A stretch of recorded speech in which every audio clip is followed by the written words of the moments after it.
और भोपाल से बड़ी खबर मिल रही है। बता दें कि जो राजधानी भोपाल में डेल्टा प्लस का एक और मरीज मिला है। बैरागढ़ के युवक में डेल्टा प्लस वेरिएंट मिला है। 30 मई को ये युवक संक्रमित हुआ था। इलाज के बाद युवक जो है वो पूरी तरीके से स्वस्थ है। डेल्टा वेरिएंट के अब तक 8 मरीज राजधानी भोपाल में मिल चुके हैं। तो 8 मरीज अब तक मिल चुके हैं, लेकिन राहत भरी बात यह है कि जो युवक जिसमें डेल्टा प्लस वेरिएंट मिला था वो पूरी तरीके से स्वस्थ है। तो राजधानी भोपाल में डेल्टा प्लस का एक और मरीज मिला है और लगातार मरीजों की तादाद बढ़ते जा रही है। अब तक अगर हम बात करें तो 8 मरीज इसके मिल चुके हैं और 30 मई को ये युवक संक्रमित हो चुका था, लेकिन इलाज हुआ, रिपोर्ट आई, लेकिन अब इलाज के बाद ये युवक पूरी तरीके से स्वस्थ है। 8 मामले अभी तक राजधानी भोपाल में मिल चुके हैं। इसे लेकर अलर्ट भी यहां पर जारी किया है। लोगों को सलाह दी जा रही है कि वो पूरी तरीके से सुरक्षित रहे, गाइडलाइंस का पालन करें, क्योंकि जिस तरीके से संभावित तीसरी लहर की बात की जा रही है उसे देखते हुए कहीं ना कहीं अलर्ट यहां पर जारी किया गया है। अलर्ट लोगों को रहने के लिए भी कहा गया है कि वो जरा भी लापरवाही ना करे। और अभी तक की अगर हम बात करें तो 8 मरीज मिल चुके हैं डेल्टा प्लस वेरिएंट के।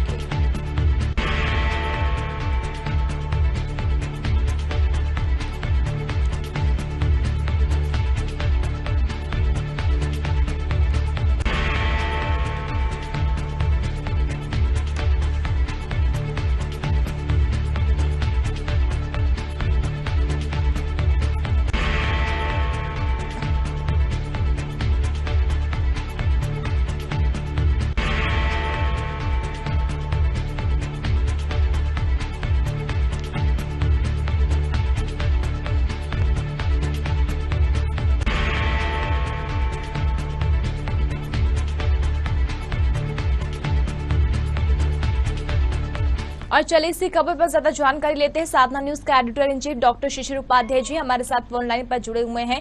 शिशिर जी, लगातार हम देख रहे हैं कि जिस तरीके से खौफ लोगों में देखने को मिल रहा है, सरकार की ओर से भी अलर्ट जारी किया है। डेल्टा प्लस वेरिएंट काफी ज्यादा खौफनाक ही हो सकता है और हम देख रहे हैं कि लगातार 8 मामले राजधानी भोपाल में सामने आ चुकी हैं। बिल्कुल नेहा जी, ऐसा लगता है कि हमारे नागरिकों ने और हमारे आम जनता ने अभी सबक नहीं लिया है। जो वर्तमान में हालात हैं उसके कारण ये लगातार आगे बढ़ता जा रहा है।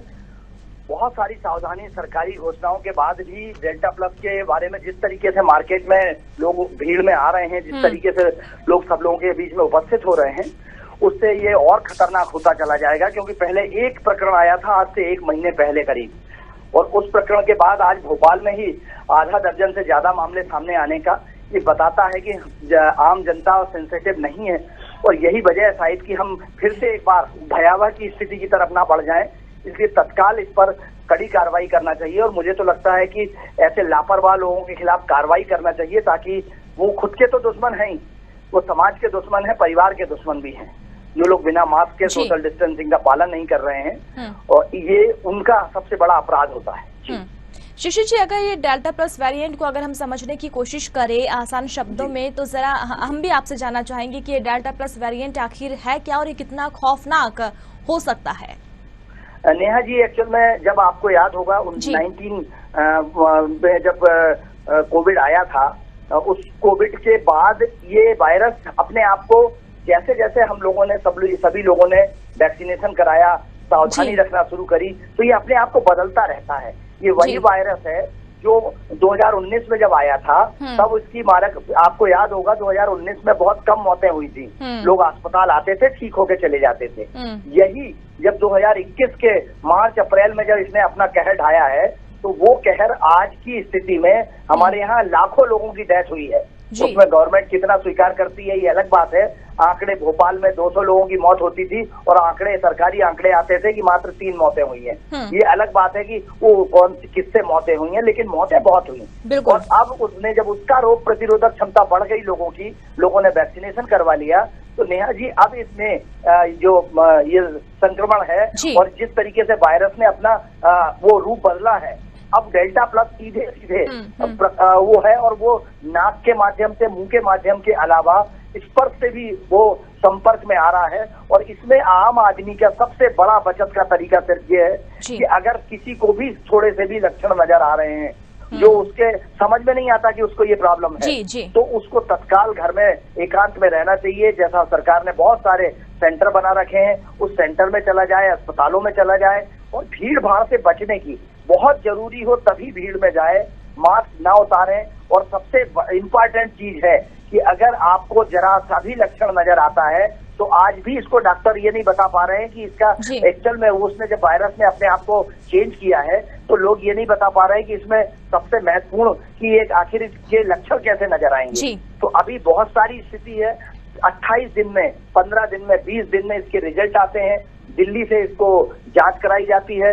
तो अभी अगर किसी को है भी तो वो पकड़ में आते आते भी उसको समय लगता है। तो अगर सारे लोग ये ठान लें कि हमको अगर जरा सा भी कोई इसको पेशेंट नजर आता है तो उसको तत्काल एकांत में रखें, वो किसी से के संपर्क में ना आए, घर वालों के संपर्क में भी ना आए, उसको अलग रखें। यही हमारे बचत का सबसे बड़ा तरीका है और हम वायरस को हरा सकते हैं। हमने 19 से 21 तक में जितने लोगों को, अपने साथियों को, अपने दोस्तों को, अपने आसपास के लोगों को खोया है, तो अब हमें ये सबक ले लेना चाहिए। ये वायरस बहुत घातक होता चला जा रहा है और जो 2021 में हुआ है उसकी पुनरावृत्ति ना हो, चूंकि अमेरिका में, यूरोपियन कंट्रीज में ये डेल्टा वायरस कहर ढाना शुरू कर चुका है और वहीं से इंडिया में आता है। तो देश में कम से कम ऐसे लोगों को आना बंद कर दें। दूसरे देशों ने इंडिया की फ्लाइटों पर रोक लगाने की बात कही थी, तो इंडिया में क्यों नहीं एयरपोर्ट पे कोई भी आता है, वीआईपी आता है, कोई भी आता है, उसको रोक दिया जाए, उसकी जांच कराई जाए और जांच कराने के बाद ही कम से कम उसको 20 दिन, 21 दिन, जितने दिन में जांच रिपोर्ट आती है उतने दिन तो उसको कम से कम आइसोलेशन में रखा जाए। जी शिशिर जी, एक बात और आपसे जानना चाहेंगे। जिस तरीके से ये बातें भी हम देख रहे हैं काफी तेजी से फैल रही है, या फिर सत्य है या असत्य इतना तो नहीं पता, लेकिन कहा जा रहा है कि अगर आपने वैक्सीन लगाई है तो भी डेल्टा प्लस का, क्योंकि जो वैक्सीनेशन की बात कही जा रही है, वैक्सीन का असर भी डेल्टा प्लस पर नहीं होगा। अगर आपने वैक्सीन लगाई है तो भी आपको डेल्टा प्लस वेरिएंट से आप जूझ सकते हैं। कितने हद तक ये बात सही है? बिल्कुल, वैक्सीनेशन के बाद भी मैंने अभी बताया ना कि वायरस ने अपनी वो बदली है, वायरस चेंज कर रहा है अपना। तो वो वैक्सीनेशन जो हुआ था वो सामान्य कोरोना के लिए हुआ था और ये डेल्टा प्लस ने अपना वो चेंज किया है। तो अगर उसने बदला है अपने आप को, अगर उसने अपने आप को बदला है तो ये तय करना ही पड़ेगा उसमें कि ये हम वैक्सीनेशन के अलावा सावधानी रखना ही सबसे इम्पोर्टेंट हमारा रोल। जी चलिए, सावधानी रखना। जी चलिए, शुक्रिया शिशिर जी हमसे जुड़ने के लिए। आप हमारे साथ बने रहिए। तो सावधानी रखना बेहद ज्यादा जरूरी है और लगातार हम देख रहे हैं कि राजधानी भोपाल में भी 8 मामले सामने आ चुके हैं, 8 मरीज सामने आ चुके हैं डेल्टा प्लस वेरिएंट के। इसलिए सावधानी रखना, गाइडलाइंस का पालन करना, अपना बचाव करना, अपनों का बचाव करना बेहद जरूरी है।